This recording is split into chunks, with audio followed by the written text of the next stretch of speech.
Next question number third में आ जाओ please. See question number third. जितने क्वेश्चंस रहेंगे ना सारे क्वेश्चंस आपके लिए बहुत इंपॉर्टेंट है। एक्सरसाइज 4 के है ना, कल दो क्वेश्चंस में समझ में आ ही गया होगा तुमको, ये अच्छे लेवल के क्वेश्चंस है बहुत। चलो क्वेश्चन नंबर 3 देखो। If two equal chords of a circle intersect within the circle, prove that the line joining the point of intersection to the center makes equal angle with the chord। तो क्या मतलब हुआ इसका? देखो if two equal chords, हाँ आपका ये जो आपने सेकंड क्वेश्चन किया है ना प्रूफ, देखो उसको यूज कर सकते हो इसमें भी, उसका यानी एक पार्ट इक्विलेशंस वाला। if two equal chords of a circle intersect within the circle, prove that the line joining the point of intersection to the center makes equal angle with the chord। ठीक। now again very important question। पहले तो ये सोचना पड़ेगा कि question में proof क्या करने बोला है। किसको किसको एक बार में समझ में आ गया? ये है ए और ये क्या हो गया पॉइंट बी, ये हो गया आपका पॉइंट पी और ये क्या हो गया क्यू, है ना। चलो रीड द क्वेश्चन अगेन, है ना, read the question again please. देखो क्या दिया है। If two equal chords of a circle intersect with in the circle, सबसे पहली चीज आपको दोनों कॉर्ड इक्वल दिया हुआ है, करेक्ट है। गिवन लिखना स्टार्ट कर रहा हूं। देखो आपके पास क्या गिवन है बताओ यहाँ पर कि अगर ये मैंने दो कॉर्ड बनाया है सर्कल के ए बी और जो पी क्यू है, ये दोनों इक्वल कॉर्ड्स है, तो A B is equal to P Q बोल सकते हैं। बोल क्या सकते हैं? दिया हुआ है A B is equal to P Q और और ये इंटरसेक्ट कर रहे हैं, तो जहां पर भी ये इंटरसेक्ट कर रहे हैं उस पॉइंट को अपन क्या दे देते हैं? P Q A B N दे देते हैं। एन पॉइंट पे लेट इट बी दोनों कॉर्ड इंटरसेक्ट कर रहे हैं। फिर से रीड करो। If two equal chords of a circle intersect within the circle, prove that the line joining the point of intersection to the center, line joining to the point of intersection to the center, suppose कर लो ये circle का centre दिया हुआ है, let it be O, तो line joining from the point of intersection, वाइडनर वाले ना अक्सर लिखते ही रहते हैं कुछ ना कुछ। अरे भाई सामने देखो ना, क्यों हेड डाउन रहता तुम्हारा बार बार? भागे थोड़ी ना जा रहा है, बोर्ड लिख लेना ना बाद में, तब उसको चिल्लाएगा वही दोनों फिर से वही काम करें। सामने देखते रहे करो, बाद में लिखना छूट जाएगा तो दोस्त से कंप्लीट कर लेना, लेकिन समझने में ज्यादा ध्यान दिया करो क्लास में। पूरा फोकस ना बेटा, सबको मैं बता रहा हूँ, आपका पूरा फोकस सामने रहना चाहिए। ज्यादा से ज्यादा क्या हुआ, नहीं लिख पाओगे ना, दोस्त से कंप्लीट कर लेना। आ रहा है समझ में? लिखने में ज्यादा ध्यान मत दो, समझने में ज्यादा ध्यान दो। तो देखो बोला है line joining from the point of intersection to the centre, इन दोनों से हमको एक लाइन बनानी। आ रहा है समझ में? yes. ये क्वेश्चन की वर्डिंग काफी हार्ड है, आपको समझना पड़ेगा। तो देखो line joining from the point of intersection to the centre of a circle makes equal angle with the chord. अब मुझे ये बताओ, ये वाली जो लाइन है, इनका कॉर्ड के साथ कौन सा एंगल बनाएंगी? तो देखो ये वाला एंगल। पहले ये बताओ, ये एक कॉर्ड है और ये एक कॉर्ड है, करेक्ट है। तो अगर मैं ये वाले कॉर्ड से ये वाले लाइन का एंगल देखूं तो यही हो जाएगा। Yes sir. बोलो करेक्ट है। अगेन ये वाले कॉर्ड का ये वाले लाइन के साथ अगर मैं एंगल देखूंगा तो ये हो जाएगा। Yes sir. बोलो राइट और नॉट? Yes sir. आया यहाँ तक समझ में? पक्का? अब हमको बोला क्या है कि इन एंगल्स, ये एंगल्स इक्वल होंगे, ये आपको प्रूव करना है। Read the question again. आप देखो उसमें साफ साफ लिखा हुआ है, line joining the point of intersection to the centre makes equal angle with the chords, है ना। यानी कि आप अगर मैं इसको एंगल 1 बोल दूं, इसको एंगल 2 बोल दूं, तो we have to prove angle 1 is equal to angle 2। तो देखो ये क्वेश्चन बनाना तो दूर की बात है, यानी सोच भी तब पाओगे जब आपसे डायग्राम बन पाएगा। आ रहा है क्या समझ में क्या बोला मैंने? ठीक। तो देखो फिर से मैं एक बार रिपीट कर रहा हूँ, आपको क्वेश्चन दिया था कि दो इक्वल कॉर्ड्स आपस में इंटरसेक्ट हो रहे हैं, तो जिस पॉइंट में इंटरसेक्ट हो रहे हैं उस पॉइंट को क्या दे दिया मैंने? एम। फिर बोला था कि एक लाइन बनाना है हमको इंटरसेक्शन पॉइंट से लेकर सेंटर तक की, तो ये वो लाइन है। आया ना समझ में? और फिर ये इस लाइन के रिस्पेक्ट में ये जो एंगल है कॉर्ड्स के साथ, इन एंगल्स को आपको इक्वल प्रूव करना है, यानी angle 1 is equal to angle 2 prove करना है। ये क्वेश्चन ना वैसा ही है जैसा हमने लास्ट टाइम किया था। इसके ऊपर वाले क्वेश्चंस को जैसे हमने प्रूव किया था ना, सेगमेंट्स ऑफ अ कॉर्ड, तो उसमें भी यही किया था हमने, दो कॉर्ड को इंटरसेक्ट कराया था। फर्क कितना है, उसमें सेगमेंट्स को इक्वल दिखाया था, इसमें इन एंगल्स को इक्वल दिखाना है। तो ये ज्यादा इजी क्वेश्चन है, वो लेंथी था, इसको समझने में हार्ड है, बहुत इजी है क्वेश्चन। अच्छा मुझे ये बताओ, सबसे पहले क्या करेंगे, कंस्ट्रक्शन करना पड़ेगा मुझे। क्या कंस्ट्रक्शन करूंगा जल्दी से बताओ। हाँ, बाइसेक्टर बनाएंगे। Yes sir. सबसे पहला काम क्या करेंगे, बाइसेक्टर बनाएंगे। पहले आप एबी कॉर्ड का परपेंडिकुलर बाइसेक्टर बना लो, ये बनेगा। Yes sir. बोलो राइट और नॉट यार। Yes sir. इसको दे देते हैं एस, है ना। और उसके बाद आप पीक्यू, पीक्यू लाइन पे परपेंडिकुलर बाइसेक्टर बना लो। परपेंडिकुलर बाइसेक्टर क्या होता है, ये 90 डिग्री जाएगा और ये वाला पार्ट इसका क्या रहेगा, इक्वल। अगेन आप ये टी ले लो इसको, और ये भी परपेंडिकुलर बाइसेक्टर है, तो ये और ये वाला जो पार्ट होगा उसका ये क्या होगा, इक्वल होगा। पहले बताओ आया कि नहीं आया समझ में, क्या ये और ये ना परपेंडिकुलर बाइसेक्टर है, क्लियर है, आया कि नहीं आया समझ में यार, यहाँ तक क्लियर, अच्छे से आया समझ में। तो यहाँ पर लिखना पड़ेगा ड्रॉ, ड्रॉ या ऐसे लिखो,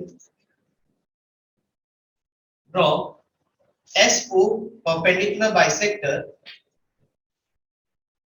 ऑफ AB और PO perpendicular bisector of PQ।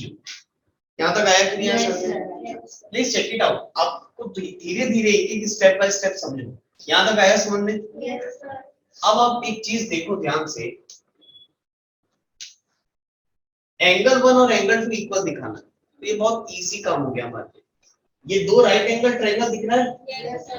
अब इन दोनों राइट एंगल ट्रायंगल में ये जो हाइपोटेनियस है ये कॉमन साइड हो गया, और आपको क्वेश्चन में दिया है कि कॉर्ड्स कैसे हैं, इक्वल है। और अगर कॉर्ड्स इक्वल हैं तो इक्वल कॉर्ड्स सेंटर से इक्वल डिस्टेंस पे होते हैं, ये हमने थ्योरम प्रूव किया हुआ है। तो क्या हमको ये मालूम है कि SO और TO ये दोनों क्या होंगे, इक्वल होंगे, because equal chords equidistance from the centre of a circle, correct है ना। अगर ये दोनों कॉर्ड इक्वल हैं तो ये सेंटर से इक्वल डिस्टेंस पे होंगे, यानी SO और TO मालूम है। तो RHS क्राइटेरिया से ये दोनों ट्रायंगल कोवेलेंट प्रूव हो जाएगा, और फिर angle 1 is equal to angle 2 CP से इक्वल हो जाएगा। बहुत छोटा सा क्वेश्चन है, द ओनली थिंग आपको दिमाग लगाना पड़ेगा इसके डायग्राम बनाना। अरे समझ में क्या बोला मैंने, if a line intersect two concentric circles with center O, A, B, C and D, prove that AB is equal to CD। ये प्रूफ करना है आपको, ठीक। चलो फिगर भी दिया हुआ है आपको, एक बार आप लोग ट्राई कर लो। मैं आपको हिंट दे दिया, आपको परपेंडिकुलर बाइसेक्टर बनाना पड़ेगा उस क्वेश्चन को सॉल्व करने के लिए। बन गया, गुड, बढ़िया। ओए बना लिया आप लोग ने? हो गया। कॉपी पेस्ट कर लिया क्या पिछले वाला देख के? इन ट्रायंगल SOM एंड, अरे कल भी यही नेमिंग लिए थे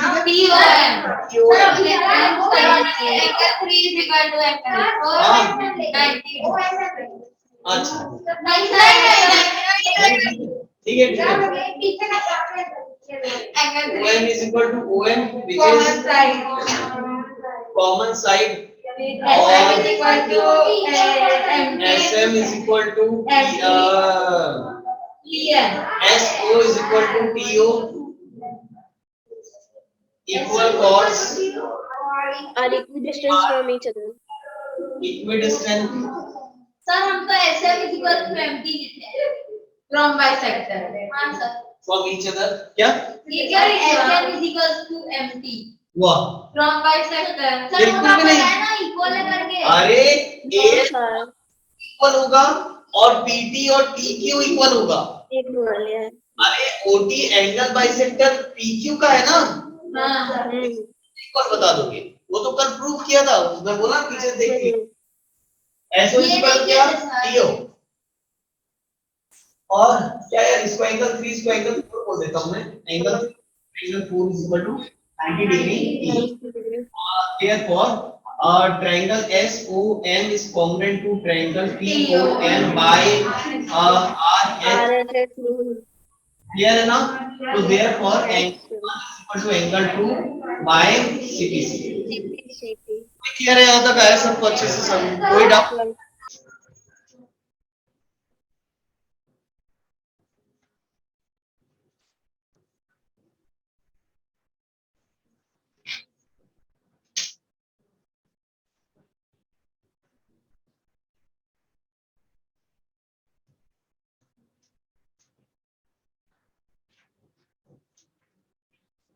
चलो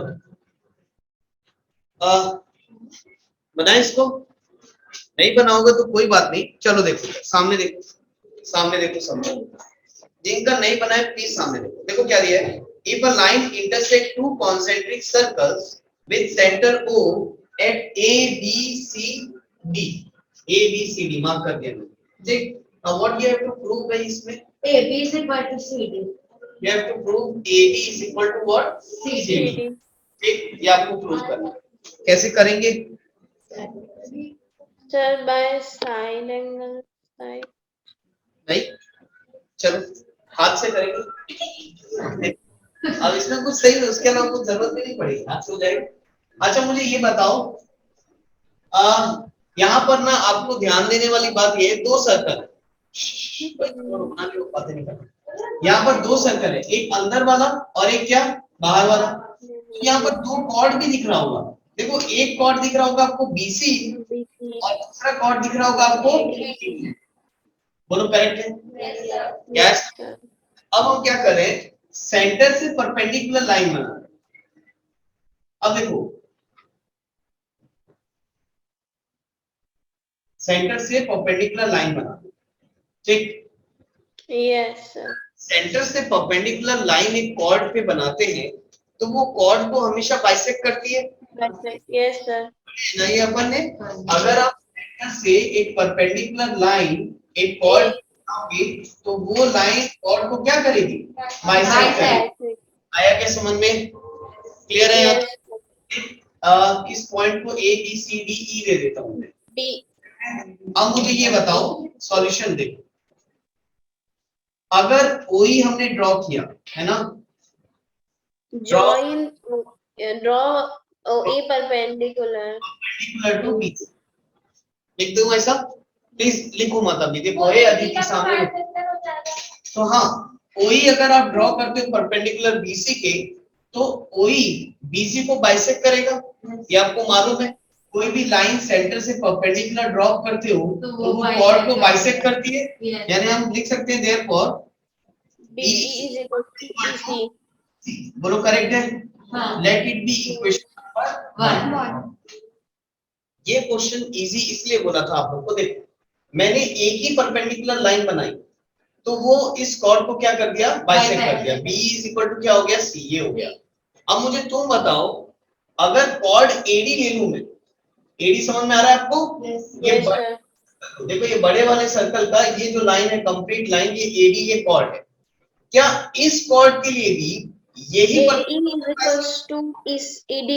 सीधी बात है, कॉर्ड है ये AD कॉर्ड है, तो सेंटर से परपेंडिकुलर लाइन आई है तो ये लाइन AD को भी बाइसेक्ट, राइट और नॉट? ये परपेंडिकुलर लाइन इस कॉर्ड को बाइसेक्ट किया है तो यही परपेंडिकुलर लाइन ये बड़े वाले लाइन को भी बाइसेक्ट करेगी। कॉन्सेंट्रिक सर्कल है, सेंटर सेम है। आया कि नहीं आया समझ में?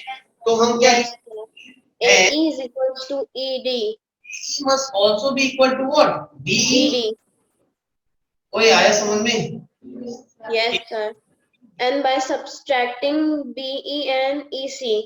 हाँ वेरी गुड। अब आपको करना क्या है बताओ, ये दो इक्वेशन आ गई ना, इन दोनों इक्वेशन को सब्सट्रैक्ट करो। अब ऐसा क्यों करेंगे हम, आप डायग्राम से उस चीज को समझो। देखो ये है क्या मेरा, बताओ आप ही लोग बोलो। चलो ये क्या है, ए, बोलो ना भाई। और नहीं है, ये ए ही बोल रहा हूँ, यहाँ से यहाँ तक, यहाँ से क्या है, ए। अच्छा ए में से अगर ये बी माइनस कर दूं, अगर मैं बी माइनस कर दूं तो क्या बच जाएगा, ए बी। अगेन वैसे में से सी को माइनस कर देंगे तो क्या बच जाएगा, और वही तो प्रूफ करना है हमको। बोलो राइट, करेक्ट है ना। तो हम करने क्या वाले हैं ना, हम ये दोनों इक्वेशन को सब्सट्रैक्ट कर देंगे, इससे इसको सब्सट्रैक्ट कर दो। तो यहां लिख देता हूं मैं सब्सट्रैक्टिंग 2 from 1. हाँ 2 from 1 या बोलते ही कुछ लिख देते हैं। तो बताओ क्या हो जाएगा, ए बताओ ए minus BE is equals to ED minus EC. अब तुम बताओ, अगर ए में से बी को माइनस करेंगे तो क्या बच जाएगा, AB equals to CD. वैसे डी में से सी को माइनस कर दोगे तो क्या बच जाएगा, सी। और ये करनी थी। Proof. To get the size of the question. और सोचो ये क्वेश्चन 90% ऑफ द टाइम आता है। आ रहा है समझ में, 2 मार्क्स का आएगा, 2 मार्क क्वेश्चन आएगा, लेकिन ये क्वेश्चन आता है। आ रहा है ना समझ में, और बहुत क्यूट एकदम छोटा सा क्वेश्चन है, एक बार समझ जाओगे ना तो फिर दोबारा नहीं पूछोगे। चलो करो, प्लीज रीड क्वेश्चन नंबर 5। आ जाओ क्वेश्चन नंबर 5 में। Again mark it as a most important question. Mark question number 5 as a most important question. देखो ये दो क्वेश्चंस हैं, ये भी रिपीटेडली एग्जाम में आपको दिखने के लिए देखेंगे। सेक्शन डी में ये क्वेश्चंस आपको दिखता है। एक तो क्वेश्चन नंबर 5 जो 3 गर्ल्स वाला है, रेशमा, सलमा और मनदीप, और क्वेश्चन नंबर 6 जो 3 बॉयज वाला है, अंकुर, सैयद और डेविड। आ रहा है समझ में, दोनों क्वेश्चन अलग अलग है, सेम नहीं है, बहुत फर्क है दोनों में। लेकिन क्वेश्चन नंबर 5 और क्वेश्चन नंबर 6 में से 100% मैं बोल रहा हूँ, तुम लोग के एग्जाम्स में से फाइनल एग्जाम में सेक्शन डी में इसमें से पक्का एक क्वेश्चन तुम देखोगे अपने एग्जाम। मैं ही नहीं, अब मैं एनबीएस में पढ़ा रहा हूँ, तो मैं तो 5-6 साल तो मैं किसी स्कूल में पढ़ाया नहीं हूँ, तो भी मैं बता रहा हूँ, जो मैं बोल रहा हूँ ना उसको मार्क करते जाओ, तुम्हारे टीचर्स देंगे उसको, देख लो। मैं दे सकता हूँ, ये सारे टीचर्स देते ही। तो बट ऑब्वियस क्वेश्चन है ये, 5th और 6th क्वेश्चन जो है वो बड़े इंपॉर्टेंट है ना। इसको बिल्कुल सोते हुए भी याद रहने चाहिए इसके सॉल्यूशन, है ना। कोई नींद में उठ के बोलेगा ये क्वेश्चन बनाओ, तो आपको बनाना आना चाहिए, इतना रट लो, है ना। आज ही स्कूल में नहीं टफ नहीं है ये question, this questions are very easy. वो तो बनाए तो बनाते ही रह जाओगे, फिर नहीं होगा। हाँ नहीं, फिर तुरंत हिरौन से बनाएंगे। चलो देखते हैं। नाउ अगेन देखो, मैंने आपको बताया था क्वेश्चन नंबर 1 को बनाने के 2 अप्रोच, एक हीरोन्स फॉर्मूला, एक पाइथागोरस थ्योरम की एक छोटा सा ट्रेलर आपने देख लिया है, ठीक है। तो वो बड़ा हार्ड कर सकते, उधर मत जाना, ठीक है ना। तो अपन कोशिश करेंगे इस क्वेश्चन को भी सेम मैं आपको हीरोन्स फॉर्मूला से बता दूंगा, तो इसमें भी आपको पाइथागोरस थ्योरम टच नहीं करना पड़ेगा। तो ओवरऑल आपके 2 क्वेश्चंस इसमें हीरोन्स से बन जाते हैं, क्वेश्चन नंबर 1 और question number. Read question number 5, पहले आप लोग रीड करो। देखो क्वेश्चन नंबर 5 दिया है, 3 girls Reshma, Salma and Mandeep are playing a game by standing on a circle of radius 5 meter drawn in a park. समझो इसको। 3 girls Reshma, Salma and Mandeep are playing a game by standing on a circle of radius 5 meter drawn in a park. Reshma throws a ball to Salma, Salma to Mandeep, Mandeep to Reshma. If the distance between Reshma and Salma and between Salma and Mandeep is 6 meter each, what is the distance between Reshma and Mandeep? तो आपको रेशमा और मनदीप के बीच में distance निकालना है। आपको एक चीज समझ में आ रही होगी क्वेश्चन को पढ़ के कि एक सर्कल है जिसमें 3 गर्ल्स खेल रही हैं, उसमें बैठकर, है ना। देखो लिखा है 3 girls Reshma, Salma and Mandeep are playing game by standing on the circle of radius 5 metre drawn. तो कई स्टूडेंट्स इस क्वेश्चन में गलती क्या करते हैं ये मैं आपको पहले बता देता हूँ, क्योंकि अंकुर, सैयद, डेविड वाला क्वेश्चन करोगे ना उसके बाद इसको हो जाता है। इसका डायग्राम ऐसे कभी मत बनाना। अगर ये आपका एक सर्कल है तो यहाँ एक लड़की को बैठा दिया, यहाँ एक और यहाँ एक लड़की को बैठा करके ऐसा गेम मत खेलना। although it is correct, ये रॉन्ग नहीं है, लेकिन अगर आपका डायग्राम ऐसा बनेगा इस क्वेश्चन के लिए तो आपके पास पाइथागोरस थ्योरम के अलावा कोई अप्रोच नहीं रह जाएगी, आपको इसको पाइथागोरस थ्योरम से करना पड़ेगा। तो स्पेशली इस क्वेश्चन में रेशमा, सलमा और मनदीप वाले क्वेश्चन में डायग्राम प्लेज अ वेरी की रोल। 6th क्वेश्चन में डायग्राम में कोई डाउट नहीं रहेगा, लेकिन 5th क्वेश्चन में जो डायग्राम मैं बता रहा हूं आप लोग एग्जाम में वो ही बनाओगे, आ रहा है ना सामने, तब जाके आपको दिखेगी चीजें कि हाँ ये हेरॉन्स फॉर्मूले से बन सकती है। अभी इस डायग्राम में मैं आगे समझाने जाऊंगा, आपको समझ में ही नहीं आएगा कि हेरॉन्स फॉर्मूला लग कैसे रहा है और हाइट कैसे आ रही है, आ रहा है ना सामने, क्योंकि सेंटर यहाँ आ जाएगा तो फिर वो बन ही नहीं पाएगा, परपेंडिकुलर दिखेगा ही नहीं। चलो देखो अभी इस क्वेश्चन को बनाएंगे कैसे। इस क्वेश्चन के डायग्राम में एक सर्कल जब आप About this center. बनाओगे तो इस सर्कल का सेंटर अगर ये है, थोड़ा सा मैं डाउन यहाँ ले लूं, ये सेंटर ये है, तो आप गर्ल्स को सेंटर के ऊपर बैठाना। आ रहा है क्या समझ में क्या बोल रहा हूँ? Yes, sir. एक गर्ल को आप यहाँ रख लेना, कौन कौन है? Rashma. Reshma. रेशमा, ये हो गया Salma. और ये हो गया मनदीप। ये चीज दिमाग में डाल लो कि जब भी ये रेशमा, सलमा, मनदीप वाला क्वेश्चन आएगा, आपको तीनों लड़कियों को सेंटर के ऊपर ही रखना है, सेंटर के नीचे मत लाना। आ रहा है ना क्या बोला मैंने? यानी आपका ये जो ट्रायंगल बनेगा ये सेंटर के ऊपर बनना चाहिए, बस इतना थॉट आपके दिमाग में रहनी चाहिए। Is that clear to you everyone? Now Yes, sir. अब जाकर के हम इसमें गिवन लिखना चालू करते हैं ना, ये डायग्राम रहना चाहिए, तब क्रिस्टल क्लियर तरीके से दिखेगा आप इसको हेरॉन्स फॉर्मूले से कैसे बना पाओगे। चलो देखो नाउ क्या दिया हुआ है, 3 girls Reshma, Salma and Mandeep are playing a game by standing on a circle of radius 5 meter। अच्छा रेडियस दिया है कितना? 5 मीटर। इसको आगे जाके करेंगे। आप देखो इसमें लिखा है if the distance between Reshma and Salma, पढ़ के बताओ आप लोग, रेशमा और सलमा के बीच का डिस्टेंस कितना है? 6 सेंटीमीटर। 6 मीटर। किसके किसके बीच का डिस्टेंस है वो? रेशमा और सलमा। डायग्राम मत बनाओ, पहले सुनो, रेशमा और सलमा। तो देखो ये रेशमा से सलमा के बीच का डिस्टेंस कितना? 6 मीटर। मीटर है सेंटीमीटर? आगे सलमा से मनदीप का भी डिस्टेंस बोला है आपको 6। रेशमा से सलमा और सलमा से मनदीप दोनों ही केस में आपका ये कितना है? 6 मीटर। अरे मैं मत बनाओ गर्ल्स, इतना क्या जल्दी रहता है तुम लोग को बनाने का? अरे बैठो ना आराम से, देखो पहले फिर बनाना। तो रेशमा से सलमा 6 मीटर, सलमा से मनदीप 6 मीटर, बोलो करेक्ट है? तो आप ध्यान से देख के बताओ, आइसोसेलेस ट्रायंगल वाली फीलिंग आ रही है क्या? Yes sir, isosceles triangle. Sides equal है तो ये आइसोसेलेस ट्रायंगल है, और आइसोसेलेस ट्रायंगल का परपेंडिकुलर, यानी कि अगर ये आइसोसेलेस ट्रायंगल है तो एस से अगर अपन अल्टीट्यूड बनाएंगे तो वो मिड पॉइंट बाइसेक्ट करता है। Yes sir. ये चीज पढ़ चुके हैं आइसोसेलेस ट्रायंगल में, ट्रायंगल चैप्टर में पूरी प्रॉपर्टी आपको मैंने ट्रायंगल की बता चुकी है। अगर आइसोसेलेस ट्रायंगल का अल्टीट्यूड बनाते हो तो वो अपने बेस को क्या करता है? बाइसेक्ट करता है। पहले बताओ ये आया समझ में? और उसके बाद मुझे ये बताओ, क्या आरएम एक कॉर्ड है? Yes. Yes sir. क्या आरएम एक कॉर्ड है? और अगर आरएम एक कॉर्ड है और यहाँ पर ये 90 डिग्री बन रहा है, यानी कि ये जो आरएम का ये लाइन क्या हो गया? Perpendicular bisector. और हमको मालूम है कि कॉर्ड का परपेंडिकुलर बाइसेक्टर उसके सेंटर पे ही जाएगा, सेंटर को टच करता है। Yes sir. कॉर्ड का परपेंडिकुलर बाइसेक्टर उसके सेंटर से ही पास होता है, राइट और नॉट?